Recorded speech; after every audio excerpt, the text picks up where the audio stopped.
I was born on the 13th of January 1965 at the Royal Women's Brisbane Hospital, but I lived predominantly most of my life in the north central Queensland town of Mackay, where I've got 2 brothers and 7 sisters, and mum and dad, John and Janice Reilly.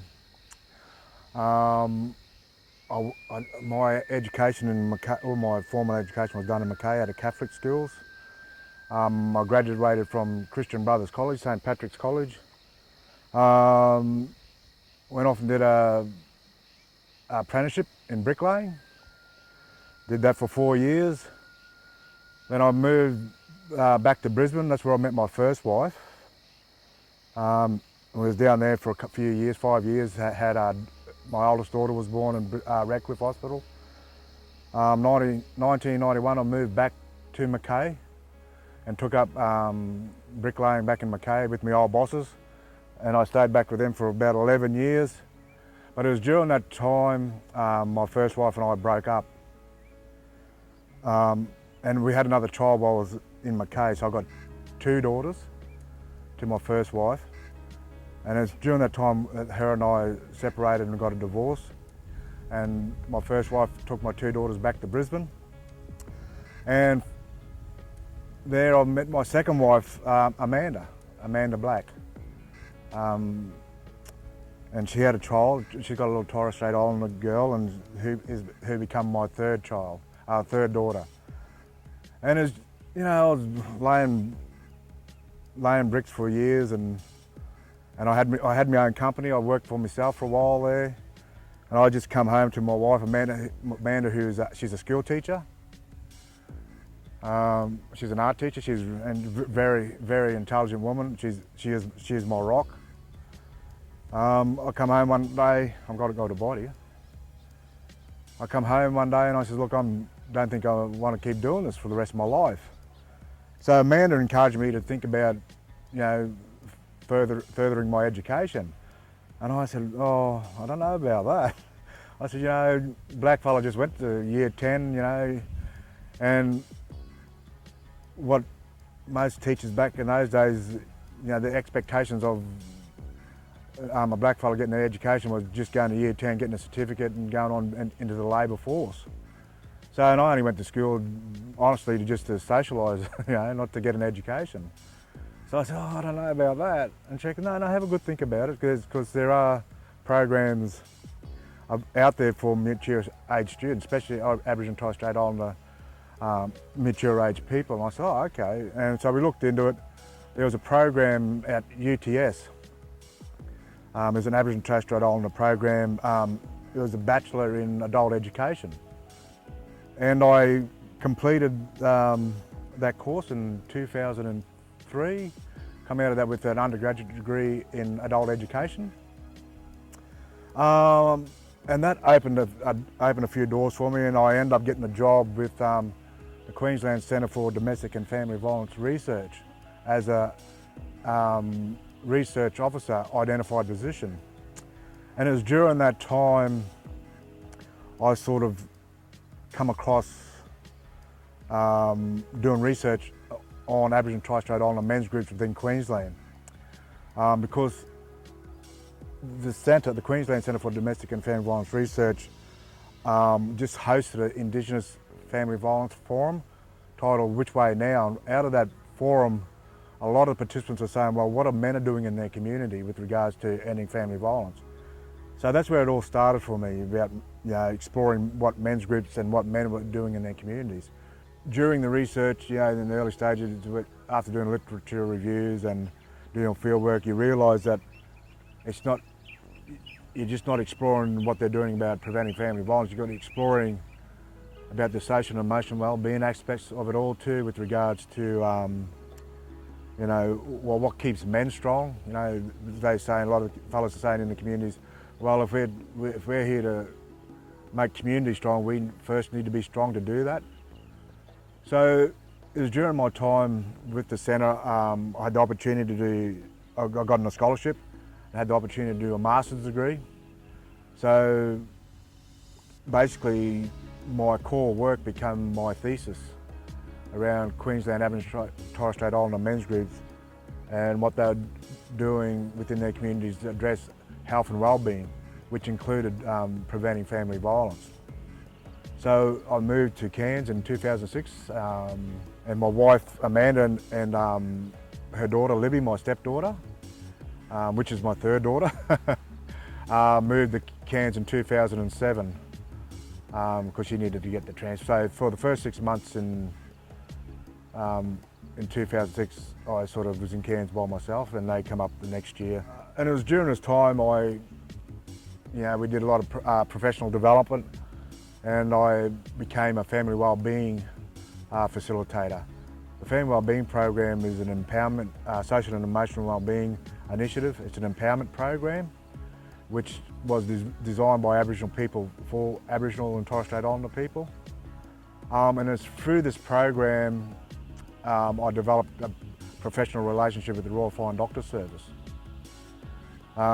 where they contracted myself and another researcher who was also a family wellbeing facilitator out to Normanton to deliver the Family Wellbeing Program back in 2009. And that's where I started to form my relationships with the lower Gulf and the people, because the participants were from Doomadgee, Mornington Island and Normanton. My name's Lyndon Reilly. I'm a bachelor man. Bachelor country being Kigari. That's the traditional name. Whitefellas or mainstream Australian might call it, or tourists and all that might call it Fraser Island. And Fraser Island is the largest sand island in the world. But I thought it was important that I sort of give you guys a bit of an overview about some of the aims and objectives of this workshop. One is to sort of capture what all the daily stuff you fellas are doing in the community and making visible strong men first of all, and then strong dads, uncles and grandfathers. And what does that mean? What does it mean is probably interacting with your partners and getting involved with the upbringing of your children, because I think this is what this is all about, trying to capture those images. And the ladies, yeah, they were all keen for you to go in there. So just act normal, just interact normal, don't sort of, just be yourselves. So you're ready to go? Okay, let's do it. Today we're here at Save the Children, Doomadgee, and we're doing we're learning how to use the digital, the iPad and that, and we're learning about digital storytelling, and we're starting with a little short project with our Mums and Bubs program. Yeah, well, good morning, one. Good morning. What do you think? What do you think is important about a dad coming along? Being a part of this stuff with Mums and Bubs program. I think it's really important. What kind of message you can send out to Doomadgee, other Doomadgee fellas, other young men in Doomadgee, other young dads? Life is not all about alcohol and that. It's about teaching your kids and showing the kids that you're a good dad and a good father. Being a better role model for your kid, for your son. Yep. So this is just fantastic. I'm very proud to be part of this. This is the first time this has ever happened in Doomadgee, and from here I'm hoping, looking forward, that this will continue. A lot of these fellas here, there's a couple of dads here, there's a couple of grandfathers here, and there are a couple of uncles here, so it fits perfectly well with what the strong father, strong family is all about. This is welcome to Doomadgee, son. This is our home, and this is the roadhouse, Doomadgee Roadhouse. This is where it gets real, where I see it get real, where we actually go into their homes and capture the reality of what it means to be and what it looks like to be a strong father in the community, and meet the dad's family and get an idea of how the household sort of operates, and try to capture that warmth, I suppose, you get from what it means to be a family within Doomadgee. I mean, for the last 4 years, Lyndon's been out here. It's always been, my interest and other men in the community to actually participate in very, very much participate in some of the programs that Lyndon has brought out here, and just recuperating on the program that Lyndon has had here in the past for the last 4 years that he's been out here, is particularly around giving back men that identity, our cultural identity and our responsibilities and roles that we play each day towards making our families stronger, safer, healthier.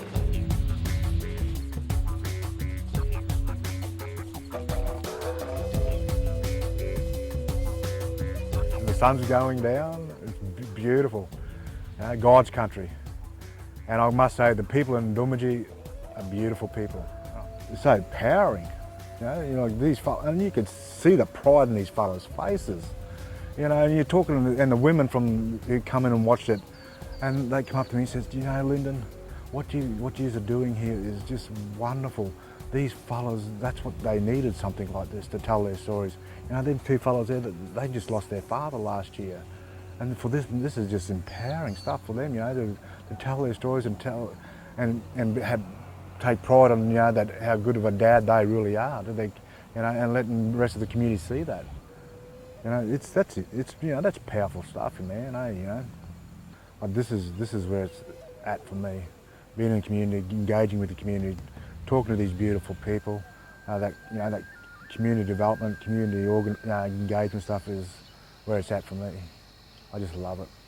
Love being on country and doing my work, working with a lot of beautiful people who've got a lot of great ideas, and it's just harnessing those ideas and putting them into action. It's just and seeing the outcome of that is so rewarding. But just being there and supporting that, and just being in the background, let them do the work, let them take ownership of it. That's what it's all about. And it's just so rewarding, I just go away from, after this week, I'm going to go away feeling so blessed, that we're just part of this journey with these men who allowed us to come into their homes and film them, and allowed us, and gave us their rich stories. What more can you ask for? It's just raw, and it's just emotional stuff. And I'm just so thankful to be part of that, so thankful that Sacred Oz has come out and coming on this journey with me and doing the wonderful stuff you guys are doing, and capturing that. It's just deadly, You can't, I don't know, you just can't ask for anything better, But this is what it's all about.